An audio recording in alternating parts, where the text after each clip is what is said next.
अगर आप equity market में इन्वेस्टमेंट को लेकर के अभी भी कंफ्यूज हो या आपका पुराना इन्वेस्टमेंट है और उससे परेशान हो, तो आपको 4 ऐसे डेटा देता हूं जिससे आपको सुकून मिलेगा और डिसीजन मेकिंग में इजी रहेगा। As per data, banking system में क्रेडिट ग्रोथ लगभग 17.7% है। इसका मतलब यह है कि कंज्यूमर और बिजनेसेस दोनों ही क्रेडिट यूज कर रहे हैं और ये इकोनॉमी के लिए बहुत ही अच्छा ग्रीन शूट है। अब बात करते हैं Q1 FY27 के कॉर्पोरेट अर्निंग की। इकरा के एक रिपोर्ट के हिसाब से 838 लिस्टेड कंपनीज का एग्रीगेट रेवेन्यू ग्रोथ 22% रहा है और इसमें भी सरप्राइजिंग बात यह है कि लार्ज कैप से ज्यादा मिड एंड स्मॉल कैप ने ज्यादा अच्छा परफॉर्म किया है। आज के दिन में निफ्टी 50 का ईपीएस ग्रोथ 10.7% है, निफ्टी मिड कैप 150 का ईपीएस ग्रोथ लगभग 34% है और निफ्टी स्मॉल कैप 250 का ईपीएस ग्रोथ 40% है। अब बात करते हैं एक ऐसे इंडिकेटर की जो हर इन्वेस्टर आजकल रोज ट्रैक करने लगा है, एफआईआई बाइंग एंड सेलिंग। सो अगर आपको एक डेटा देता हूं, मार्च से लेकर के जून तक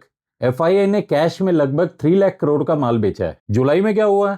जुलाई में लगभग 5,000 करोड़ का माल बेचा है, तो ड्रेस्टिकली एफआईआई की सेलिंग कम हुई है। और आज के दिन तक एफआईआई ने अगस्त में लगभग 3,500 करोड़ का माल बाई किया है कैश में, मतलब नेट बायर्स हैं। ये एक बहुत ही बड़ा पॉजिटिव इंडिकेटर है क्योंकि एफआईआई की सेलिंग कम हुई है और डोमेस्टिक इन्वेस्टर्स पहले से ही पैसा डाल रहे हैं मार्केट में, तो हमें यहाँ पे इस वजह से मार्केट बहुत ही अच्छे लग रहे हैं। इंडिया की इकोनॉमी ग्रो कर रही है, कॉर्पोरेट अर्निंग्स इंप्रूव हो रहे हैं, फॉरेन इंस्टीट्यूशनल इन्वेस्टर्स ने भी थोड़ा इंटरेस्ट शो करना चालू कर दिया है। इसके अलावा डोमेस्टिक इन्वेस्टर्स तो सपोर्ट कर ही रहे हैं एसआईपी और लमसम के थ्रू। इससे ज्यादा इक्विटी में इन्वेस्ट करने के लिए आपको क्या रीजन चाहिए? सिर्फ इक्विटी मार्केट में इन्वेस्ट मत कीजिए, इसको टाइम दीजिए और पेशेंस रखिए, क्योंकि वॉलेटिलिटी तो रहेगा जब आप इक्विटी मार्केट में इन्वेस्ट कर रहे हो। तो हर इक्विटी मार्केट वॉलेटाइल होता है, कोई ना कोई रीजन से ऊपर नीचे होता है, पर अगर आप इसको टाइम दोगे तो आपका पैसा जरूर से जरूर बनेगा। मैं समझ सकता हूं कि लास्ट 2 साल के रिटर्न से आप फ्रस्ट्रेट हो चुके हो,